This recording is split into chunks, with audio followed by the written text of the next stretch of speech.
pierwszym jubileuszowym odcinku opowiadałem Wam o Systendach.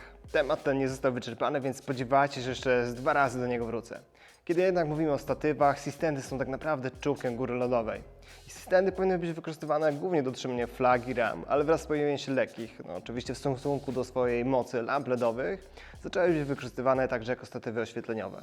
Mimo że posiadają wiele wad i ograniczeń i teraz pewnie zadajecie sobie pytanie z hubu, ale jakie to są wady i ograniczenia? To cóż ze Szwecji i dobrze.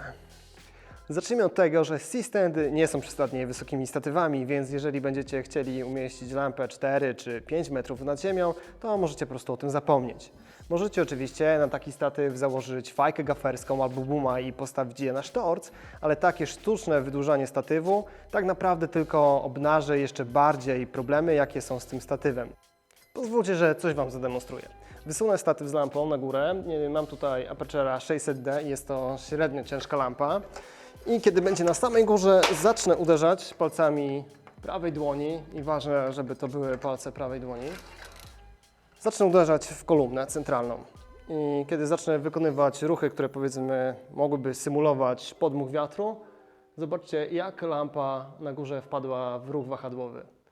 Teraz ją uspokoję i zacznę uderzać takimi ruchami i możecie zobaczyć,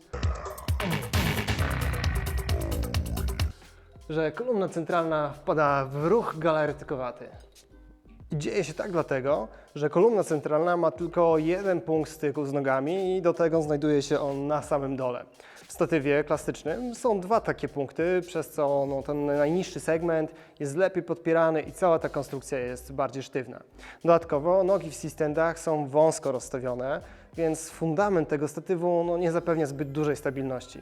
Obniżę teraz lampę i założę na nią Fresnela i to będzie Aperture F10, czyli dosyć ciężki modyfikator, aczkolwiek bez problemu można znaleźć cięższe i takie, które oddalają środek ciężkości zestawu od kolumny centralnej.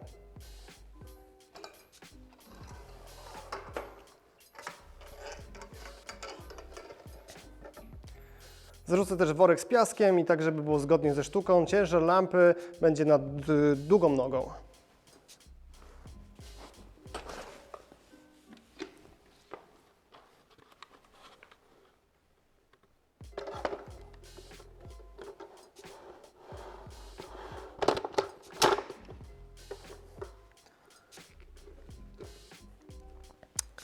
Podniosłem lampę troszeczkę do góry i teraz nie będę wkładał ponownie jakiejś dużej siły, będzie to raczej stanowczy ruch i kiedy naciskam na statyw, kierując całą energię z nad tej długiej, dociążonej nogi, mam w sumie problem, żeby przewrócić tą lampę. Jeżeli zrobię to samo, tylko z drugiej strony, tak samo, ta dociążona noga gwarantuje dosyć dużą stabilność, ale jeżeli zacznę pchać statyw od strony, gdzie po przeciwległej stronie nie mam nogi, to już mogę bez problemu wywrócić ten statyw. A skoro jesteśmy już przy przewracaniu się, nogi w Systendzie otwierają się sprężynowo. Każda noga to osobny segment i na tych segmentach mamy wcięcia i kryzy, które na siebie nachodzą podczas rozkładania. Jeden segment do drugiego jest dociskany przez sprężynę, która jest tutaj. Im bardziej starszy i styrany statyw, tym ta sprężyna jest bardziej wyrobiona, więc te segmenty do siebie są słabiej dociskane. Więc jeżeli ktoś będzie nieuważnie przychodził obok statywu i kopnie którąś nogę, statyw może nam się złożyć i przewrócić. W statywie o układzie klasycznym do takiej sytuacji nie dojdzie, ponieważ nogi inaczej się rozkładają, poza tym są one wyżej zamocowane, czyli bardziej widoczne. Dlatego w dzisiejszym odcinku pokażę Wam statywy, na które warto zakładać lampy i są to statywy w układzie klasycznym. Z tym, że nie są takie chińskie za kilkadziesiąt złotych, których każdy z nas miał przynajmniej kilka na pewnym etapie swojego życia zawodowego, tylko takie specjalnie zaprojektowane do pracy z lampami filmowymi i są to statywy combo.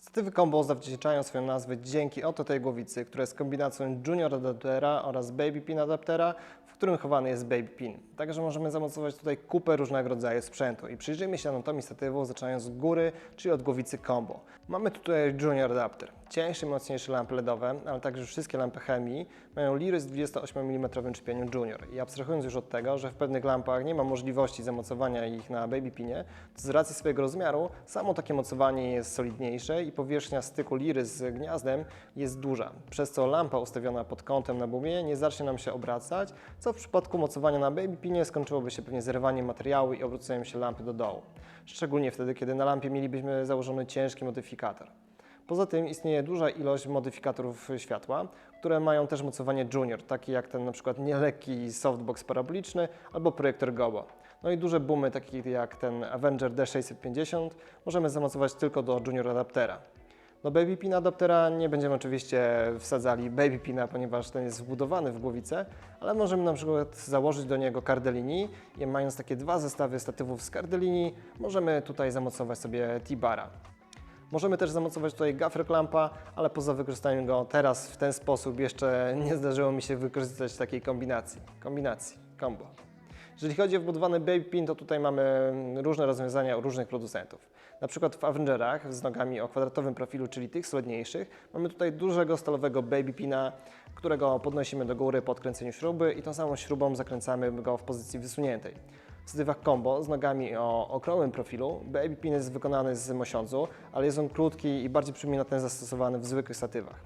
Jak dla mnie pełni on raczej funkcję dekoracyjną. Jeżeli mam jeszcze wolne jakieś buttplugi czy adaptery Junior do baby, to wolę z nich skorzystać. W statywach Kupo baby pin po opuszczeniu na dół możemy obrócić o 90 stopni. Przydaje się to wtedy, kiedy chcemy lampę skierować pionowo do góry lub do dołu, ale takie położenie baby pina pozwala zamocować do niego grip heada. A do niego z kolei możemy zamocować fajkę gaferską z ramą dyfuzyjną lub siatką, oszczędzając przy tym jeden statyw i miejsce na planie. W statywach od Meffiusa jest taki bajer, że pod baby pinem jest umieszczona sprężyna, więc kiedy odkręcimy śrubę, która trzyma tego baby pina, to ten baby pin wyskakuje prosto do góry. W głowicach mamy też wbudowane koluszko, przez które możemy przewlec stalową linkę, którą zabezpieczymy sprzęt zamocowany do statywu, uchraniając go przed upadkiem, gdyby po prostu coś miało pójść nie tak. I z tego koluszka możemy też ewentualnie skorzystać wtedy, kiedy chcemy zrobić za pomocą liny i śledzi odciąg do ziemi. I pamiętajcie, jeżeli zakładacie lampę lub coś ciężkiego, sprawdźcie pierwsze, czy śruba od Junior adaptera jest odkręcona, żeby niepotrzebnie dwa razy nie podnosić ciężarów. Idąc w dół, mamy kolumnę z sekcjami. Im więcej sekcji, tym statyw jest wyższy. Każda sekcja ma swoją głowicę, a w niej znajduje się śruba, którą blokujemy kolumnę.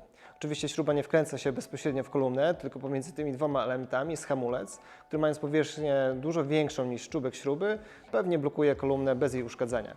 Same śruby w niektórych statywach możemy wykręcić do końca, więc przez nieuwagę możemy ją zgubić, ale w niektórych statywach, takich jak w Meffiusach czy w tych od BB Filmu, śruby mają wystającą kryzę, która blokuje śrubę przed całkowitym wykręceniem. Aby uniknąć dekapitacji palców przez naszą nieuwagę, niektóre statywy wyposażone są w amortyzację i jest to informacja, której po prostu nie przegapicie przyglądając specyfikację statywu. Możemy spotkać dwa rodzaje tej amortyzacji. Pierwsza wykorzystuje sprężynę, a druga tak zwaną poduszkę powietrzną. Te sprężynowe są bardziej trwałe, ale kolumna opada w nich szybciej i wytracanie energii odbywa się w krótkim czasie. I być może ochronimy palce, ale przeciążenia działające na sprzęt zamocowany na statywie są duże i mogą one uszkodzić coś w lampie. Amortyzatory powietrzne wykorzystują gumowe elementy, które z wiekiem zaczynają parcić i tracić swoje właściwości, ale kolumna opada w nich wolniej i płynniej, przez co cały ten proces jest mniej gwałtowny. Jeżeli kupujecie więc statyw od producenta, u którego możecie dostać zapasowe uszczelki, to bardziej polecam te z amortyzacją pneumatyczną. Te gumowe ringi to tylko zderzaki, które zapobiegają uderzaniu metalowych elementów o siebie i nie zapewniają one amortyzacji przy nagłym zjechaniu lampy w dół. Na samym dole mamy oczywiście nogi i każdy statyw combo posiada jedną nogę górską o dużym zakresie pracy, więc możemy statyw bez problemu wypoziomować, kiedy rozstawiamy się w górach czy na schodach. Jeżeli chcemy zmniejszyć powierzchnię, którą statyw zajmuje na planie, nóg nie musimy rozkładać w ich najszerszym położeniu. Na górnym wieńcu w wielu statywach możemy spotkać się z takimi wystającymi wąsami, które służą do wieszania statywu na specjalnych wieszakach, ale przydają się także do wieszania ich worków z piaskiem. Nie licząc największych statywów typu overhead, o których zrobię osobny, krótszy już odcinek, Do nóg możemy zamocować kółka, które ułatwią nam pracę w studio. W terenie oczywiście tracą one swoją użyteczność, ale jako że z reguły zamocowanie ich zajmuje niewiele czasu, to po prostu muszę wyposażyć się w końcu w kilka kompletów, dlatego że przesuwanie ciężkiego statywu, który jest dociążony jeszcze boomem, nie należy do najmniej upierdliwych zajęć. Powtórzę teraz ten jakże naukowy eksperyment, który robiłem na samym początku ze C-standem, z tym, że teraz wykorzystam statyw combo, czyli winduję sobie lampę na samą górę i on osiągnie bardzo podobną wysokość do tego, który osiągnął C-stand i ponownie będę starał się zasymulować podmuch wiatru. Jak widzicie, ruchy tej lampy są dużo mniejsze niż przy C-standzie. Jeżeli zacznę szybko uderzać, to generalnie ten ruch w ogóle nie wpływa na drgania tego statywu. I mamy tutaj po prostu zupełnie inną konstrukcję niż tą, którą mamy w C-standzie, czyli kolumnę centralną podpierają wieńce, które są w dwóch miejscach, u góry i na środku. Jeżeli będę chciał sobie jeszcze bardziej usztywnić tą kolumnę centralną, zawsze mogę obniżyć ją troszeczkę w dół, dzięki czemu też przy okazji powstaje nam czwarty punkt podparcia dla tego statywu. Statywy combo możemy sklasyfikować sobie na kilka różnych sposobów. Pierwsze podzielimy sobie je według wagomiaru. Najmniejszy jest tak zwany lowboy, którego ja akurat nie mam, więc posłużę się zdjęciem z neta, który jest statywem niskim, mającym 100 cm wysokości, ale charakteryzuje się dużym i to nie tylko jak na swój rozmiar, udźwigiem wynoszącym 30 kg. I ten statyw jest bardzo popularnym w departamencie gripu, dlatego że na takim statywie nie ma problemu, żebyśmy umieścili dana doli i statyw będzie pracował bez problemu w całym zakresie swojej wysokości. Następnie mamy tak zwane juniory i seniory, które różnią się tym, że seniory mają o jedną sekcję więcej niż juniory, czyli są wyższe. W Manfrotto, podobnie zresztą jak u innych producentów, są dwie serie kombosów z nogami o przekroju okrągłym i kwadratowym. Te z przekrojem okrągłym mają mniejsze udźwigi i są generalnie mniejsze. Junior ma lekko ponad 2 metry wysokości, a senior, który jest tutaj, jest o metr wyższy. Wersje stalowe tych statywów mają udźwig wynoszący około 20 kg. Uważam, że one są świetne do studia, chociaż wersja Heavy Duty ma solidne 40 kg dźwigu i 3,3 metra wysokości, więc bez problemu można zabrać go w teren. Ciekawą odmianą jest stali, który jak widzicie ma zupełnie inny typ nóg. Górny wieniec sięga wysoko na kolumnie centralnej, sprawiając, że wysunięty w górę statyw jest bardziej stabilny niż przy układzie klasycznym. I taki sam układ nóg możemy spotkać zresztą w windach, o których opowiem następnym razem, kiedy będę mówił o statywach. Ze wszystkich statywów combo Tali jest statywem, który wysuwa się najwyżej, ponieważ ma 3,8 metra wysokości. Nogi w takich statywach składają się tylko w jedno położenie. Combo z nogami kwadratowymi są większymi statywami. Ich głowice są większe, ale też dlatego, że średnica ich rur kolumny jest większa o 5 mm. Mają też o jedną sekcję więcej. Junior, który jest tutaj, ma 3 sekcje i 350 cm wysokości, a senior ma 4 sekcje i jest o 1 metr wyższy. Obydwa mają po 40 kg dźwigu. Głowica combo, tak jak wcześniej wspominałem, ma solidnego baby pina. Nogi tych statywów można składać na dwa sposoby, co pokażę zresztą w rozdziale o składaniu, noszeniu statywów. Te statywy są idealne w plener i możemy tam bez problemu na nich wieszać butterfly'e. Z kronikarskiego obowiązku wspomnę jeszcze, że te statywy występują także w wersji roller, czyli z szeroko i nisko rozstawionymi nogami na kółkach. Świetne do studia, słabe na wysokie wieszanie lampy w wieczne dni. Kolorystyka statywów to nie tylko kwestia wizualna. Występują one w dwóch kolorach. Są to czarne statywy, które mogą być albo aluminiowe, albo stalowe oraz schromowane, które zawsze są stalowe. Czarne statywy łatwiej ukryć na planie, jeżeli istnieje ryzyko, że pojawią się w kadrze. Z drugiej strony, przez to, że chromowane są bardziej widoczne, to trudniej na nie wpaść na ciemnym planie. Statywy aluminiowe są lżejsze od stalowych, ale mają też mniejszy udźwig. Tutaj mam dwa statywy od Manfrotto. Generalnie jest to ten sam model, z tym, że jedno to jest czarne aluminium, a drugie to chromowana stal. I ten stalowy waży 7,3 kg i ma 20 kg udźwigu, a aluminiowy przy wadze 3 kg ma 12 kg udźwigu. Tutaj już musicie sami zdecydować, który z tych dwóch statywów bardziej Wam odpowiada, biorąc jeszcze pod uwagę to, że udźwig aluminiowego przy jego maksymalnej wysokości jest taki sam jak stalowego i wynosi 6,7 kg. I pamiętajcie, znajomość możliwości statywu pozwoli Wam bezpiecznie pracować. Maksymalny udźwig statywu i booma jest różny w zależności od długości rozłożenia. Niektórzy producenci podają obydwie te wartości i zawsze warto sobie to sprawdzić, żeby potem obyło się bez przykrych niespodzianek. Podane przez producenta wartości moim zdaniem są zaniżane, ale traktuję je jako granicę rozsądku. Jak można przeczytać na banerach wiszących na budowach, zdrowia nie odbudujesz. I jeszcze taki tip odnośnie materiału, z którego wykonany jest statyw. Jeżeli planujecie rozstawiać butterfly'a, czyli ramę wysoko nad ziemią, to starajcie się używać, nawet nie starajcie, używajcie tylko i wyłącznie stalowych statywów. Na koniec zostaje nam kwestia składania i przenoszenia statywów. Przy małych statywach combo generalnie nie ma większej filozofii, musimy się upewnić tylko, czy kolumna centralna jest wyjechana całkowicie do góry, ponieważ jeżeli nie będzie, no to statyw nam się źle złoży. Więc rozkręcam więc górny, dolny, zostawiam górny odkręcony i drugą rzeczą jest to, żeby nie łapać za nogę, kiedy składamy statyw, ponieważ możemy sobie przytrzasnąć palce, więc łapiemy za śrubę czy za wieniec w okolicach śruby, podnosimy nogi do góry, statyw mamy złożony. Żeby go rozłożyć, łapiemy za jedną nogę, po odkręceniu oczywiście wieńca górnego, rozkładamy, stawiamy zakręcone, proste. Żeby przenieść statyw, można skorzystać z kilku technik. Pierwszą i taką wydającą się najbardziej naturalną jest trzymanie statywu bardzo blisko ciała w ten sposób.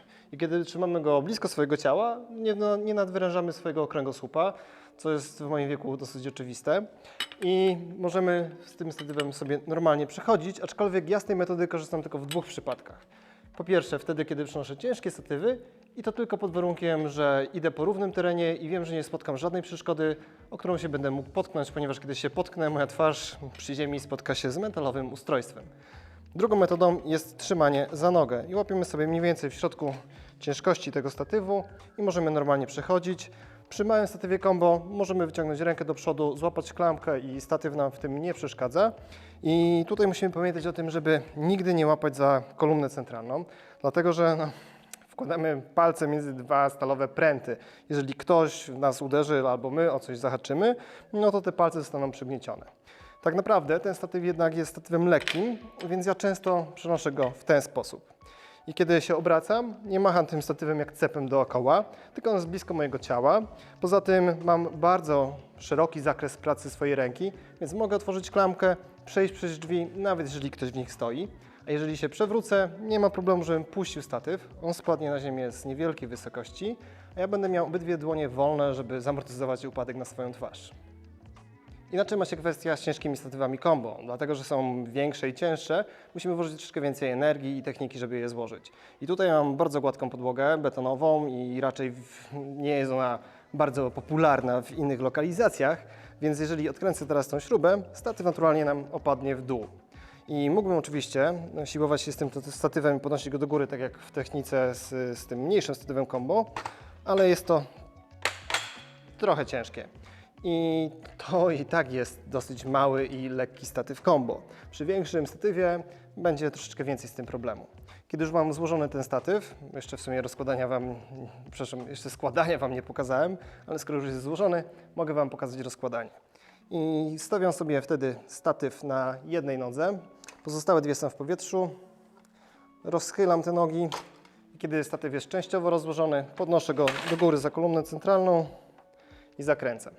Jest jeszcze druga metoda składania tych statywów i ona polega na tym, że odkręcamy sobie wieniec górny, podnosimy statyw do góry i kiedy już jest w samej górze, odkręcamy dwie śruby na wieńcach i mamy złożony statyw.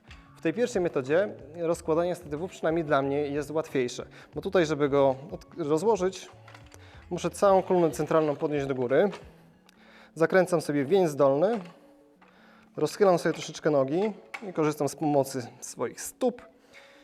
I tutaj też mogę wykorzystać tą technikę grawitacyjną, czyli opieram sobie cały ciężar na jednej nodze i statyw mam rozłożony. Żeby go przenieść, mogę skorzystać z takich samych technik jak przy tym pierwszym statywie, czyli trzymając go blisko swojego ciała albo trzymając go za nogę, ale jeżeli mamy na przykład większy kawałek do przejścia, możemy sobie go po prostu zarzucić na ramię. Z tym, że nie staramy się go wtedy wybalansować tak, żeby po puszczeniu ręki on się utrzymywał w powietrzu, na naszym ramieniu, w tej samej pozycji, tylko staramy się przenieść cały środek ciężkości troszeczkę do tyłu. Dlatego, że możemy sobie złapać tutaj ręką, kiedy się wywrócimy i puścimy statyw, on poleci do tyłu, a zarazem mamy mało statywu z przodu, więc mamy jeszcze możliwość operowania naszą dłonią, właśnie otwierając drzwi. To by było na tyle w tym, tak wiem, troszeczkę przydługawym odcinku, ale mam nadzieję, że dowiedzieliście się z niego trochę nowych rzeczy na temat statywów, dzięki czemu będziecie mogli lepiej dobierać narzędzia do swojej pracy i lepiej planować przyszłe zakupy. Jeżeli jeszcze tego nie zrobiliście, zapraszam do subskrypcji, klikania łapek i dzwoneczków. Do zobaczenia w następnym odcinku.